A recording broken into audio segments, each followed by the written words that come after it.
injury. And I call it an injury because that really is what it is, PTSI.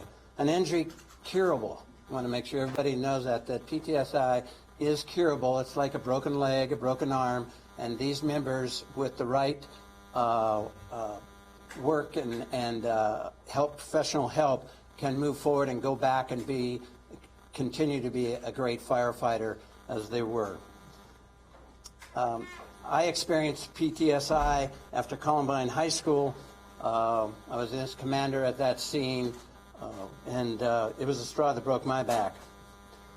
I went there after it with all the emotions that everybody today will be going through, all these members will be talking about as they try to work through this horrific event. You know, will I be fired? Will my peers respect me? Will I be trusted by my peers when I come back? So I also know that lessons learned from past experiences such as Columbine, the IFF has learned from them, and we are moving forward. The IFF has taken a major role in the behavioral health for our members. It's really, really important that we're on top of that part of the equation for our members to be healthy. We have done training for peer behavioral health teams, such as every local that was at that scene that night did have a peer support team with their department, and were able to help out the next day as much as they could after the call.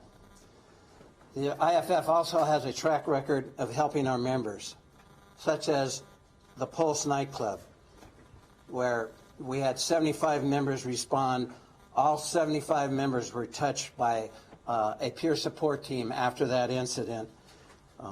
Hurricane Harvey, 6,000 members was in the storm's path. 2,500 members visited by peer support teams. 25 members received a hepatitis A and tetanus shots. 413 were provided with financial aid. Hurricane Irma, 200 members received peer support from 24 different peer support teams. 100 members received emergency home repair. So we got a good track record, and I don't want to take that as fortunate or unfortunate, but these incidents happen, and we're there to help.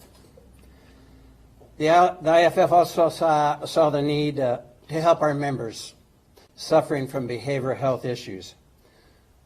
So we developed the Center of Excellence for Behavioral Health Treatment and Recovery.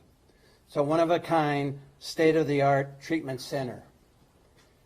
This facility is strictly for IFF members. It was built in partnership with the Advanced Recovery System, ARS, which is a leader in behavioral health care management, and this facility is located in Upper Marlboro, Maryland. We have here today with us 3 of the firefighters who were at the scene enjoying the concert or were on duty and responded. The IFF had dozens of members off duty in the audience that Sunday night enjoying the concert.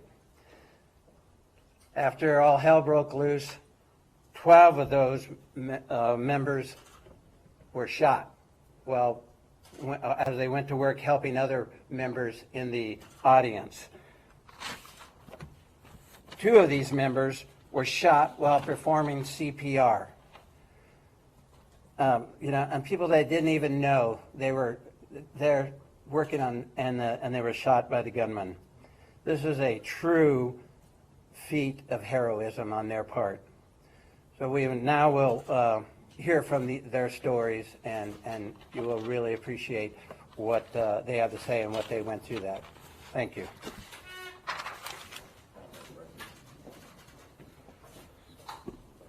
I'd like to introduce Angelo Aragon. He is the president of the Professional Firefighters of Nevada. Angelo? Hello, everyone, and thank you all for being here. My name is Angelo. I'm the president of Professional Firefighters of Nevada.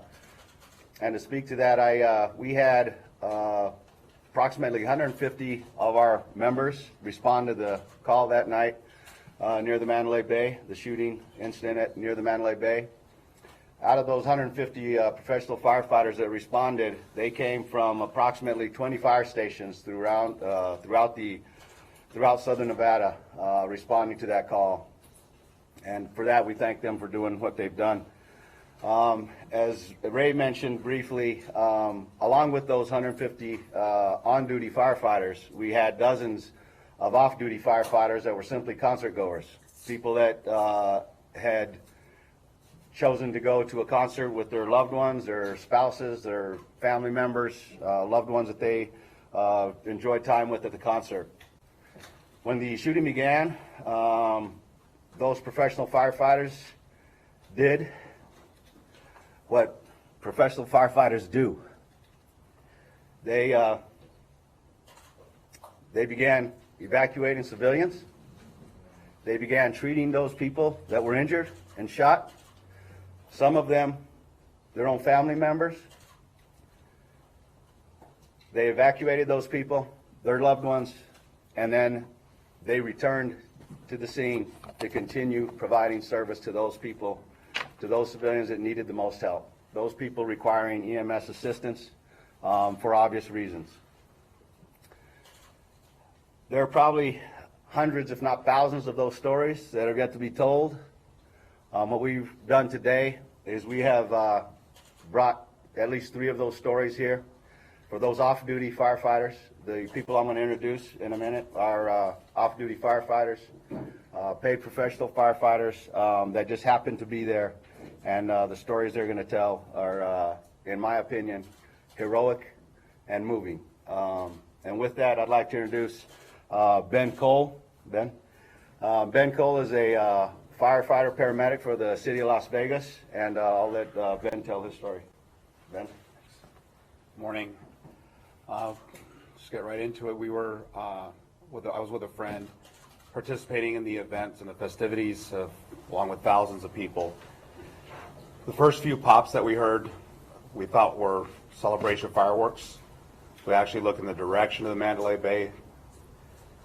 And then once the automatic fire started, we knew it was something else. I was with a good friend, Ted Rigoni, he's a corrections officer. His training kicked in, and he knocked me down to the ground and covered me. Within seconds, we decided to take cover, and we ran into an area that had an overhead.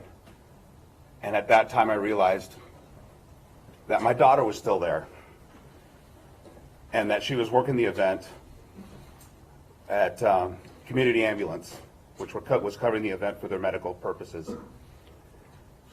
After that, the gunfire continued from what I heard several minutes, but I never heard another gunshot. I ran out there knowing her last location in an attempt to find her. Luckily, she received a call, medical call, a minute before the gunfire started. And she responded to the east side, which is the opposite side of where the gunfire had started, or was coming from. After some time, I was able to locate her. Just seemed like a long time, but I'm sure it was less than a minute. We embraced each other, shed a few tears, looked at each other and said, it's time to get to work. The civilians attending the concert were amazing. They were carrying people out, and we knew at that time there needed to be some organization. We decided to set up a triage area on the east end of the complex, and there was no official communications established as of yet. We had no radios. We were off duty, except for my daughter and her partner Sean, which were phenomenal, and stuck by my head when we worked together, started triaging patients. I had another fellow firefighter from my department, Art, and said, what do you need? And there was multiple vehicles leaving the venue in a hurry. I said, stop all the vehicles leaving this area. Not one leaves without a patient, a victim. So he did so, and we started triaging. Unfortunately, some of the people brought out were deceased. We had to tell some of them that there was nothing we could do and move on. I don't know how many we saw. With no communication, I went ahead and called my dispatch on my cell phone and told them that we're going to set up a staging area off of Tropicana and Reno for medical units to respond there. And the patients coming in personal vehicles are already triaged and to start transport to local hospitals. The civilians were amazing, coming together, listening to directions, staying calm, doing what they can. By the end of the event, no more patients were being brought out. I consider this only half done. My daughter and I both went to our first counseling session yesterday with the direction of my local president, Eric Littman, and Angela Leach, our CSI coordinator. They set up an area with a facility with 10 people to answer questions, get counseling, and it has been phenomenal. We didn't have to set up appointments. We came in and listening to some of the people talk over the situation to where, what are we going to do to get past this? And you start doubting your abilities and your training. After one session, I saw a huge change in my daughter alone. And realized that the first session is just the beginning. My heart goes out to all those that were affected, that have lost loved ones. My message to those that have helped others, anywhere from the first responders to the hospitals, seek the help afterwards, because now is the healing process, so that we can continue to serve our community, our citizens, and our visitors. Thank you.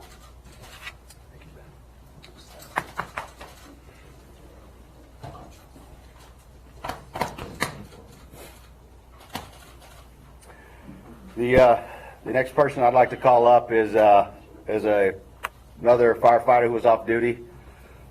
He works for our Clark County Fire Department.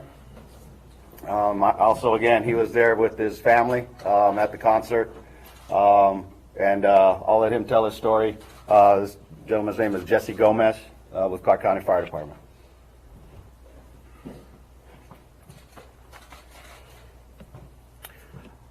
Name's Jesse Gomez. Was there with my wife, my sister, brother-in-law, my cousin and his wife there. My sister was in the handicap area with her brother-in-law, so we sort of stayed on the left side of the stage. And again, as you probably will hear once the popping sound, I think everyone just thought it was fireworks. We certainly did. We looked around and it kept on happening, and saw them rush off the stage, and at that time everyone just ducked down. And it was pretty unnerving to hear the shots go out, but I knew we had to get out of there, so we picked up, my cousin picked up my wife and his wife, started moving out. I was trying to make sure that my sister and my brother-in-law were with us. As we were walking out, or running out, I should say, with still gunfire, there was a lady on the ground. She was bleeding from the head. I don't know if she was shot or whatever, so I stopped. I had them continue, and me and some other people helped her out. We carried her to, I guess it'd be Giles Street in Alibaba, where there was parking. And I called my wife and I told her I was going to stay and to go home, and she was crying. And she said I had the keys, so I ran back to the car and I handed her the keys, and she begged me not to go. It was probably one of the hardest decisions I've ever made, but she knew I had to go. So I returned back, and me and another guy decided to run out and start grabbing people and bringing them back to the street. As we were doing that, there was still gunfire, and at this time, I could have swore that it was coming closer. I had no idea where it was, and that on the other side of this wall, where the stage, whatever, on the Las Vegas side, I could have swore that the police were holding off whoever was doing this. It sounded like it was right next to us. I then called my dispatch, and I tried to tell people to go out to the east side so they could, so the medical personnel could get all these people. I was trying to tell everyone to just head out the east side of the facility. So I called dispatch and I tried to give them a heads up of what we had so far. Then we went back to work. There was plenty of people. It was incredible how many people stayed to help, off-duty firefighters, nurses, EMTs, cops, just countless people just trying to help. And it was very hard to walk around with someone with their loved one deceased and try to tell them that they have to move, that they can't stay here, that they were in the line of fire. But that's what we did. We tried to do. We tried to walk with them. I then called my battalion chief for the area, and I wanted to get these people out of here, and I knew they needed to get to the hospital as quick as they could. So I called him, which was one of our deputy chiefs that answered, and I told him where I was sending all the patients and to have EMS, and he said okay, and I told him I'd call back. At this time, gathered up some more people. We'd walk around and triage people. People were using fences, tarps, trash cans, anything to carry people out of there, picking up people and walking them out. So we'd find someone, get a few people, and they'd walk them out. And then again, call my battalion chief, give him an update. And he said he'd meet me. At that time, I walked to the back of where the road were, and there were tons of cars just carrying people all out. One of those cars was my wife. She was able, my wife, my cousin, and his wife were able to transport someone to Spring Valley Hospital. But after that, we just tried to help out as much as I could, try to get people, and I don't know, about 1 o'clock, I started to make my way home. So to everyone that was there, it was an incredible show of help from everyone. To Las Vegas Metro Police Department that helped my sister and brother-in-law and countless people get away. Thank you very much. They did a phenomenal job of getting them out of there. To all the fire and personnel, EMS, everyone, thank you. And everyone around the world, thank you for your support. Again, the healing, I don't know, today is the first day, I guess, that it's starting to be real for myself, and I appreciate everyone. So thank you very much for your time. Thank you,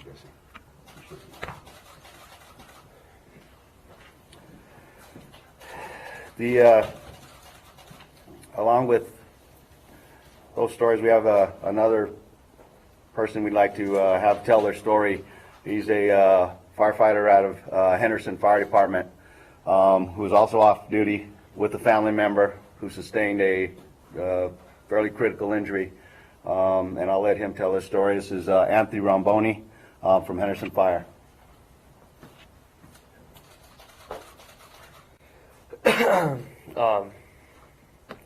Pretty much as everyone else kind of talked about. I was there with my girlfriend, my brother, and 3 other friends when we were on the west side of the stage, closest towards the Mandalay Bay, about halfway back. And just like everyone else, you know, it's the cracks, the fire. You just think it's fireworks going off, not really realizing the severity of it. So after the first rounds went off, I remember we kind of started to lower down, and I told my girlfriend, I said, it's fine, it's fine. The second round went off, and that's when I started to kind of hover over her. I was like, maybe this is gunshots, and that's when I heard my brother say I got hit. So at that point, I turned around, and I saw my brother spitting up blood. So I knew this turned from, okay, we're here, to we need treatment and we got to go. So at that time, I knew that the exit was one way, and where I believe the medical tents and a postulate ambulance was the other way. So fortunately, I have awesome, amazing friends, and my true heroes. Emmanuel Benez, he's an Army reservist, one of my good friends. I handed my girlfriend to him, and I said, hey, take her out of here and keep her safe. I said, we got to get Nick help. So, and he did that. He took great care of her, and he got her out of there safe, and I can't thank him enough for that. So at that point, William Tefano and myself decided to take my brother to where we believed where the medical tent and a possible ambulance could be, to get medical attention, and that was towards the east side of the stage. So rounds, they kind of seemed like they never stopped. So with him in our arms, we carried him to the east side to possibly find any medical attention that we could. And when we got to that side, we saw a squad car, and there were a lot of people kind of on the other side taking shelter from the gunshots on that side of the car. So we placed my brother down there. And at that point, I got up and I wanted to see if I could find an ambulance. And there wasn't any around at that time, which is, fair enough.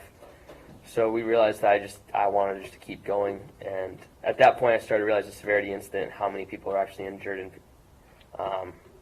it was everywhere. So my biggest concern at that time was my brother. He's my best friend. So we picked him up and continued eastbound down. I'm not sure exactly what street it was, when we saw a couple more squad cars down that way, and I approached them and I said, hey, our ambulance is headed this way? And he said yes. So at that point I said, I need any kind of first aid gear or EMS bags that you have, because I need to treat my brother. And so the most that they had at that time was just a small first aid kit that had a package of Band-Aids in it, and I believe some Neosporin.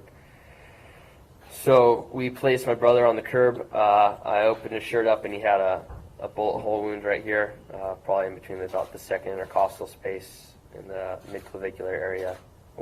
So with that and the spitting up blood, we were worried about hemo, pneumo, all of that good stuff. So William Tefano and I, we took the plastic from the Band-Aids and we placed it over the wound. We took 3 Band-Aids and we put it on the 3 sides and tried to make a 3-sided occlusive dressing to the best of our abilities. And that's when William stepped up, and he is one of my biggest heroes. He stayed with my brother and tended to him, because at this time people started kind of flooding to where these cop cars were at, and there were multiple people injured, some life-threatening injuries. There was one shot to the neck, I remember, who was at that point I knew that there needed to be, just like them, obviously that's where training is we need to triage, and we need to make sure that the most important and critical patients get the help they need first. And so as the ambulances came in, I started to help triage with there's another Clark County fire medic, Johnny Neal was there as well, and we linked up, and along with a bunch of other members and off-duty medics, and we started triaging. We started pulling things off of ambulances, started trying to treat patients in the streets the best that we could while we were waiting for more ambulances to arrive. I placed my brother on one of the first ambulances I could, because he was critical at that point. And I made sure that he was going to Sunrise, so I knew where he was going. And then William Tefano and I, as well as everyone else who was there, started to stay and just help people and triage people to the best of our abilities. And just like everyone else, there were multiple deceased brought our way that unfortunately we couldn't help at that time. And our biggest priority was just getting people the treatment that they needed. And I can't stress enough how awesome the people of this concert were, whether it was the off-duty cops, firemen, nurses, doctors. There were people with no medical training that were taking off their belts and making tourniquets and putting pressure on people's wounds that they didn't even know. And even just the fact that they were listening to what we had to say, knowing that, hey, I'm just shot in the arm, I can wait, as opposed to, hey, that person's shot in the head or that person's shot in the neck, let them go. And there was a lot of selflessness that night that I can't even stress into words how unreal that is. So the combined effort, I can't say enough from the community and support. And at that point, once we had everyone triaged from that side of the street, we did make our way back towards where the festival grounds were to see if they needed any help there. And William and I we needed to find a way to Sunrise Hospital, so we saw some ambulances over by the Tropicana. We went over that way. As we approached the Tropicana, they started saying active shooter, and we moved everyone to the Tropicana, and then we were on lockdown in the Tropicana, which was an issue for us because we needed to get to Sunrise. But there were also patients inside the hallway at the Tropicana, and there were multiple medics there, I believe it was from MediQuest, who were attending to those patients. I know one had a pretty bad injury to the back, and she had no sensation below the waist from being stampeded on the way out. So we did our best to assist there, but I knew we needed to get to Sunrise because I needed to get to my brother. The next arriving unit came to transport someone, and they were transporting to Sunrise, so I asked if we could get in the back and I could assist. And so they actually took us to Sunrise so I could tend to my brother. And at that point, I mean, I can't say enough good things about Sunrise Hospital and what they have done for not only my family and my brother, but for the multiple patients, and working with what they had and how professional they've been and caring. And I can't even imagine how much support they have for just everyone who is there. And support from my family, my friends, my fire department, my local union, the Benevolent Association has been nothing but great for us, and I just can't even fathom the amount of support that everyone's getting in our union. It's been awesome, and that's where we're at. And at this time, I just ask that you guys respect my family and myself, and we just want to be there for my brother. So that's all I ask.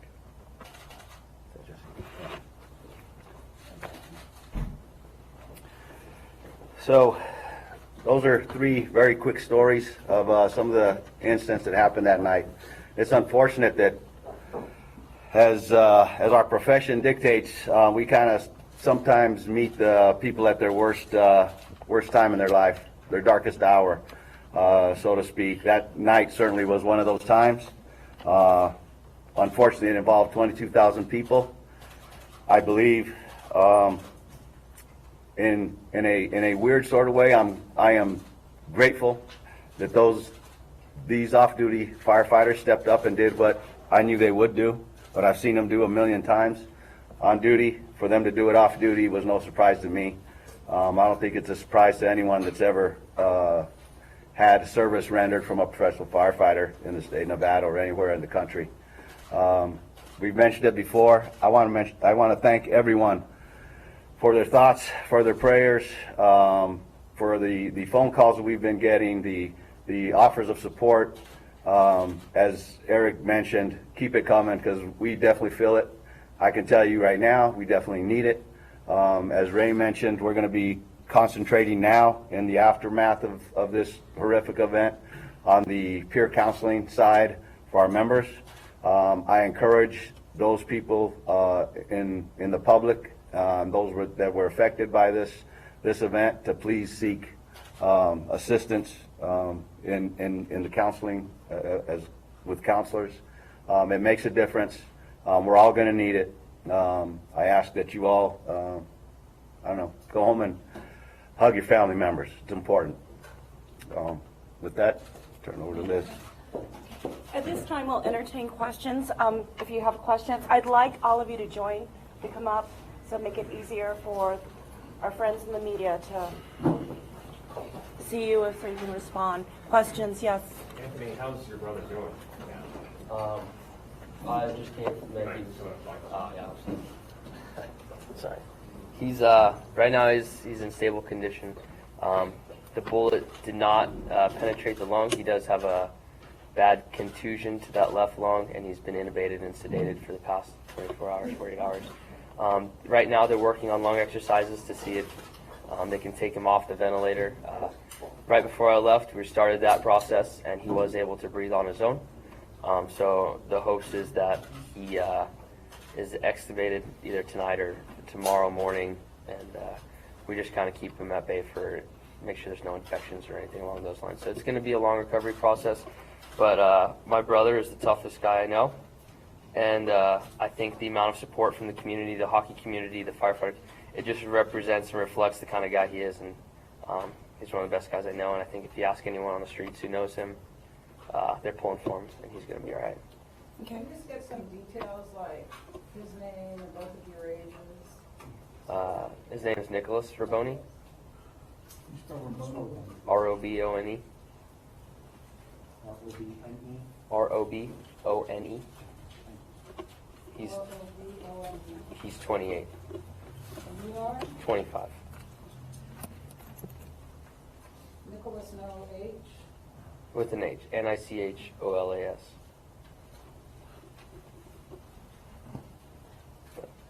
28. Okay, yes, sir. What has the support been like within the Henderson Fire Department?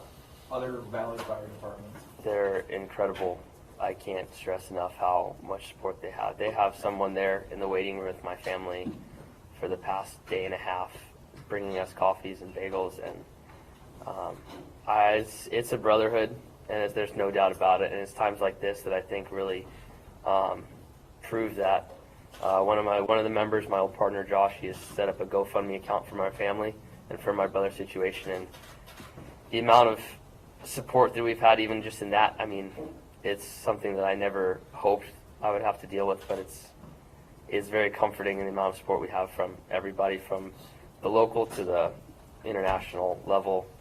And Sunrise Hospital and the Salvation Army that's there, they're helping out all the families there, and it's quite impressive.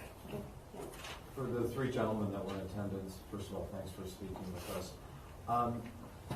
A retired fire captain from Los Angeles described what he saw there as the most horrific experience of his life. I'm wondering if you could take us back to that night and tell us what it was going through your mind after you thought those were initially fireworks and you realized that they weren't.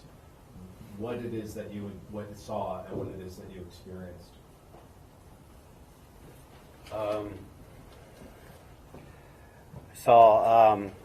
My first thought when I realized it was gunfire was just to get my family out of there, to try to get them out as safely as possible. But as you start running and you see someone on the ground bleeding and stuff, I guess it just sort of kicks in that you just have to start helping other people. Chaos, I have no idea how to describe it. Gunfire all around us. As I said, I could have swore is on the other side of the fence, and there was a gun battle with Metro holding off whoever it was. It sounded that close. It sounded like it was getting that close at times, and it was nonstop. It felt like nonstop. And as far as walking around and trying to help people or triage people, it's quite the scene. So. Okay, thank you. Next. You mentioned 12 firefighters were shot, including 3 who were shot in CPR. Yes. How are they? For the most part, the 12 firefighters that we've identified that were off duty, all of those 12 firefighters were off duty. They were from various departments throughout Nevada and mostly Southern California, some in Northern Arizona. For the most part, they have all sustained survivable injuries. But some have been treated and released from the hospital. Some are still hospitalized. So for the most part, we're grateful for that. All right, next question. Just wondering, did any of you guys have any training from first responders from Paulson, Orlando, to get that opportunity? So was it of any help in the situation? All of us receive training specifically for these types of incidents.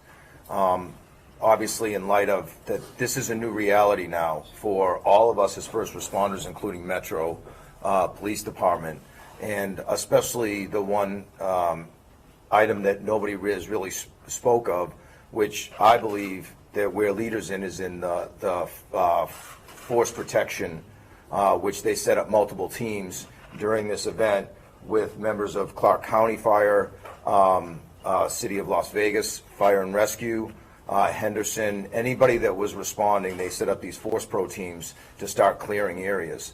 So that's part of that training that you're speaking of. I just got off the phone with a captain that was involved in the Orlando Pulse shooting, and what they have offered and what we are going to accept is they are going to be sending out therapy dogs through an organization to help our members, because that's obviously our biggest concern right now, especially myself as a local president, District Vice President Ronnie, President Aragon. That is our number one concern at this point, is the behavioral health of our members, because it's not going to be just today, it's not going to be next week, it's going to be months, maybe even years, and that's all proven through research.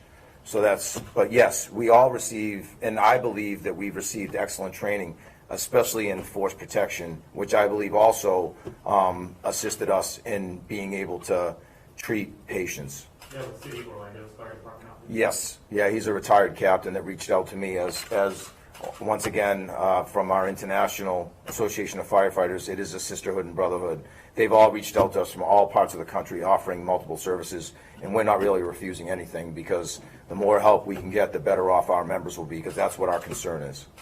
Do you have any more questions? I'd just like to add to that the International Association of Firefighters have a active shooter policy, and this was formed about 4 years ago. We got together of individuals that have gone through this type of incident, and we developed a active shooter policy, and it was sent out to all departments.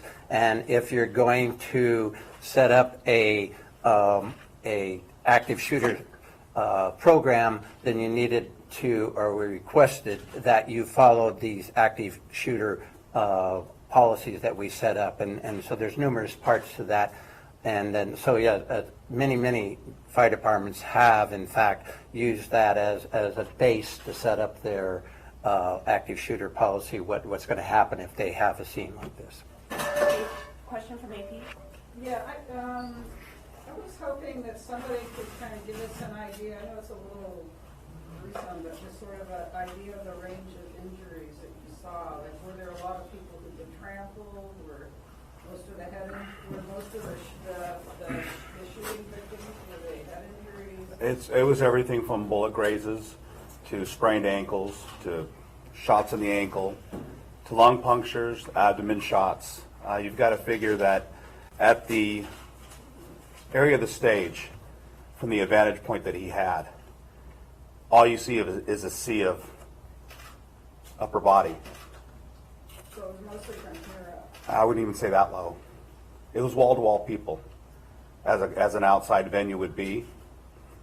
So that's why you had a huge amount of headshots, and we saw that coming out. And one particular person that my daughter tended to brought out his wife, and she wanted to render care, and he just stopped her right there and had her move on. So these are just injuries that are ranging from everywhere from, like I said, sprains to deadly shots. Like that lady who might have been paralyzed. Right. So we've had, there's also, and I know of one of our other firefighters that his, I think it's his fiancee, sustained a shot to the back. And she could possibly have spinal damage. So, I mean, it's a long road for us to heal. And that's, again, what our union president was saying, Eric Littman, is that the healing process has to continue. It's not just one session, it's multiple sessions. And what my counselor said, and Trina, she said, you can't let this disrupt your life. If you let it disrupt your life, this attacker has taken another life from us. Aside from therapy, is there anything else that you and your family is going to lean on to help you get through this? Our union brotherhood, our union mother, Julie, has been phenomenal. Talking about it with other people. Don't dwell on it, but talk about it. That seems to help quite a bit. Can you describe the moment the adrenaline wears off? What goes through your mind as soon as you start realizing what the extent of the event? That's what I was saying before, is that once I realized that my daughter was there, I remembered she was there, I never heard another gunshot. And it continued for several minutes after that. And once we were able to meet up and get to work, I wasn't really concerned about the shooter. I was more concerned of what people were bringing us and how we can get them to the hospital. So the adrenaline dump just comes over you and you just kick in. And the training that we receive from Las Vegas Fire Rescue, from all of our training officers that we have has been phenomenal. And it's again, the process of healing is going to enable us to do this again if needed. Hopefully not, but if needed. Question here? For the men who were at the concert, what were some of the ways that you saw emergency responders and people who were attending the concert caring for those who were injured, getting them away from the venue and getting them taken to the hospital?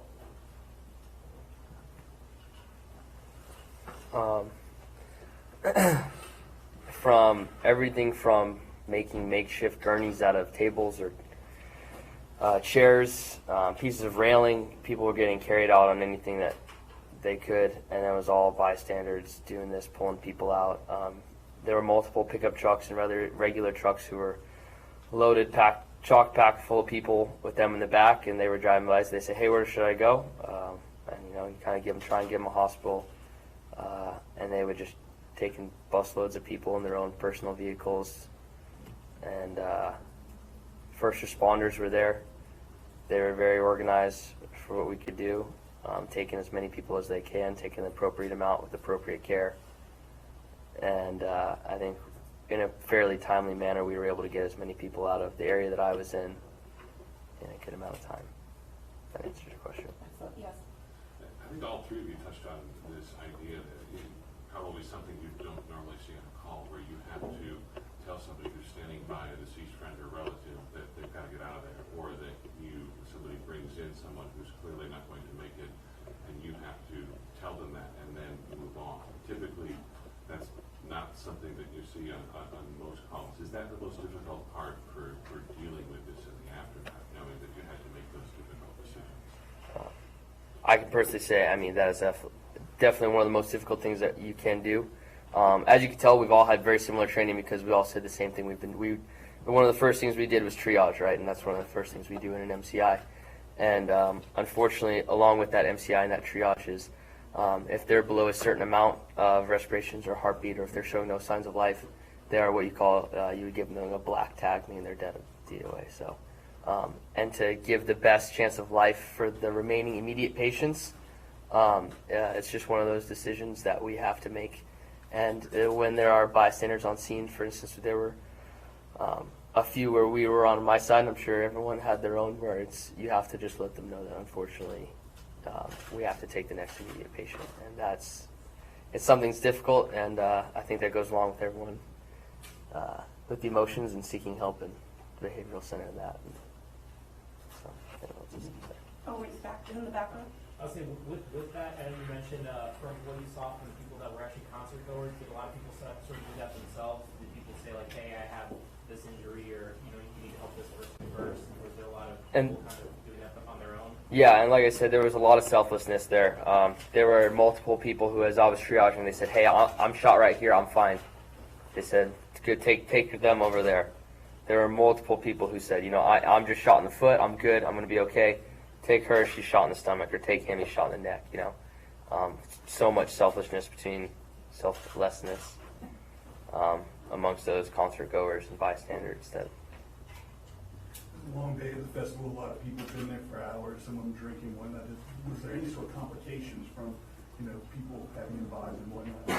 I think, there's always going to be intoxicated concert goers, but you're able to sift through those, and even though they mean well, you kind of just give them a task, and that's to go do something over there while we help this person.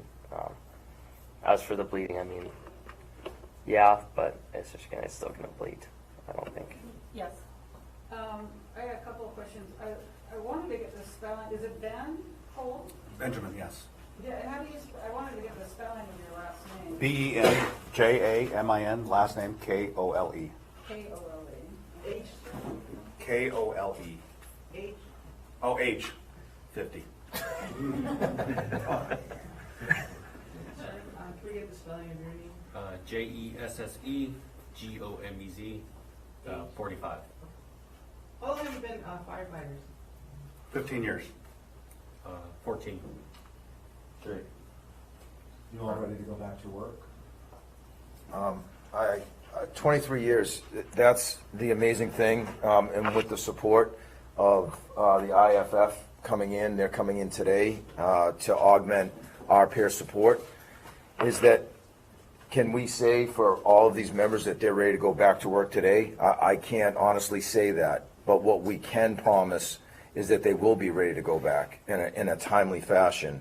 And the only reason that is because, especially the IFF, along with all the departments across the country, have focused, and the emphasis has been on the behavioral health of our members, specifically in incidents such as this. And so what I can promise you is that when everybody receives the proper debriefing and or treatment, that they will be ready to come back and be able to respond as well as they ever have.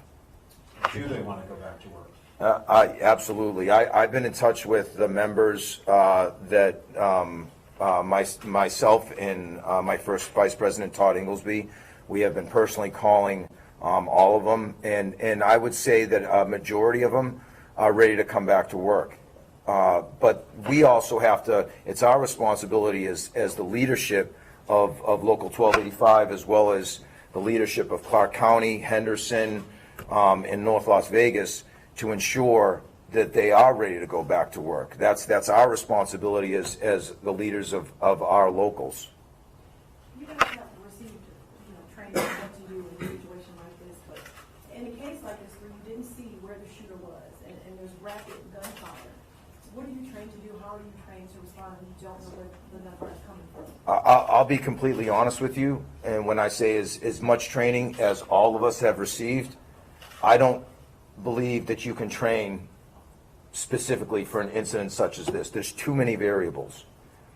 But as everybody's recounted today, at the end of the day, training kicks in.